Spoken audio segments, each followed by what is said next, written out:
So, hello everyone. I guess you already know the old method to connect to your Raspberry Pi by SSH pi at the username at some IP address here, and that's the old way. In Windows, we use PuTTY to do this. And now I'm going to show you which can be a more efficient way and simpler way to work with your Pi. So, let's do this. First of all, you need to install VSCode and install an extension whose name is Explorer.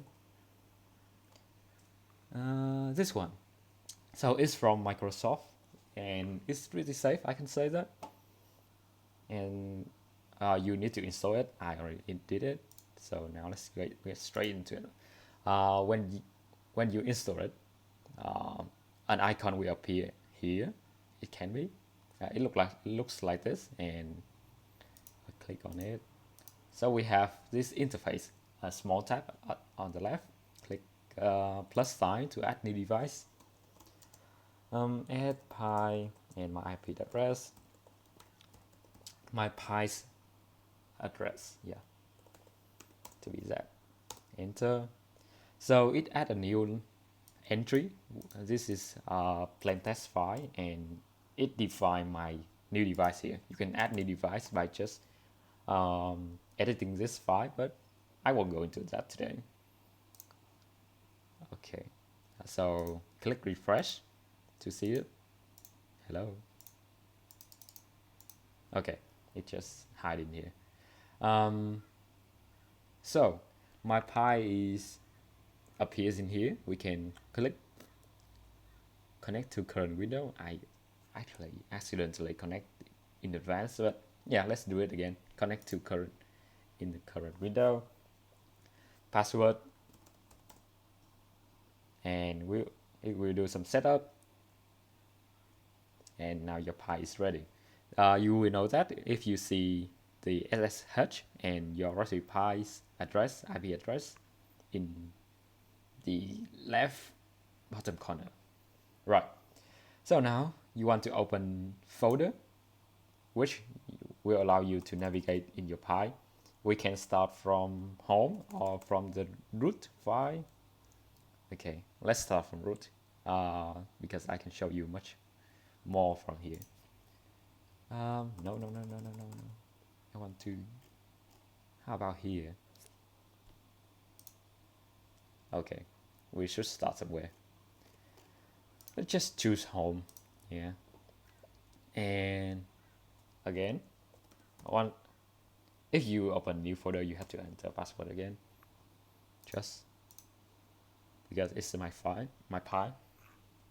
I don't have nothing to worry about. Okay.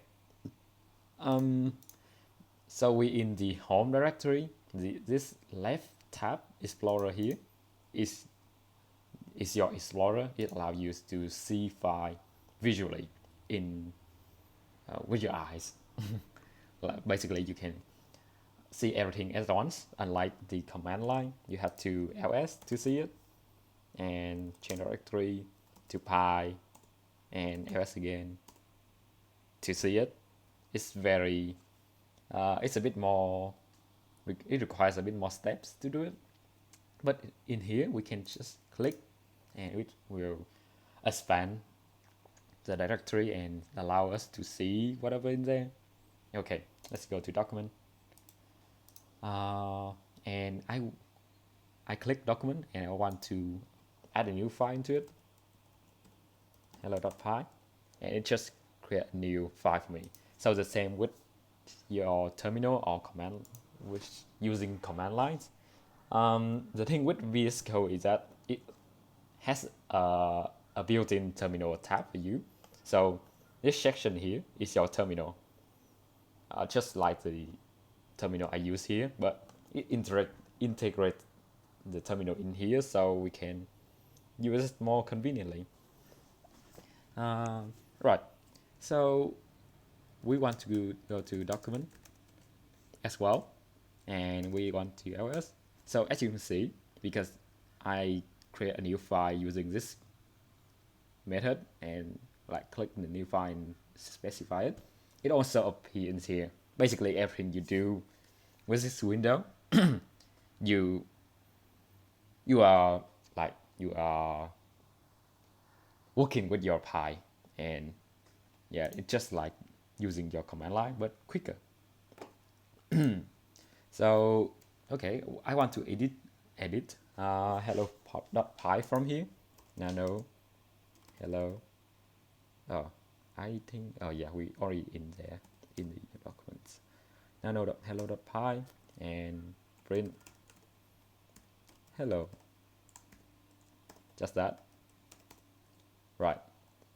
As you notice, once we save the nano, once we finish editing the hello.py, it also saved in here, and it show you the file.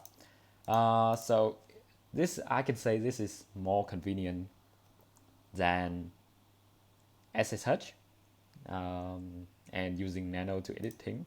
So we can, without using Nano, we can edit directly the files from the VSCode. So print another thing. Hello. Second time. That's it. And Control S to save. Now we run Python 3. Hello. Oh, my bad. All right. So I edited in here, and it is reflected in the print in the output in my terminal here. So as you can see, using Visual Studio Code and this Remote Explorer extension gives you more freedom to kind of interact with your Pi, and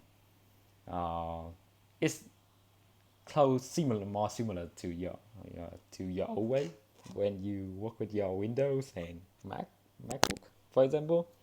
So yeah, and if you're working on a mini project, this can be a faster way to work with your Raspberry Pi, save you a bunch of time. I can say that. And yeah, if you feel this is better for you, then just go ahead and use it. Otherwise, you can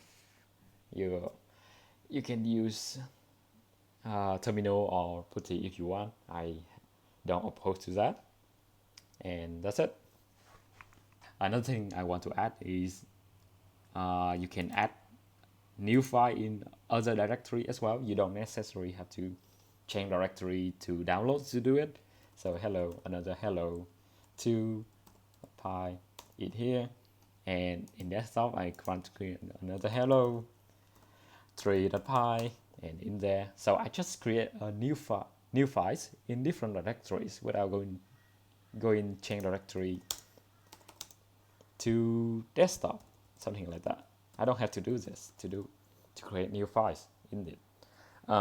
Yeah, that's another advantage. And if you want to change directory or open, or you want to kind of to just display the document directories, then I can do this. Open folder, home, pi, document, and click OK.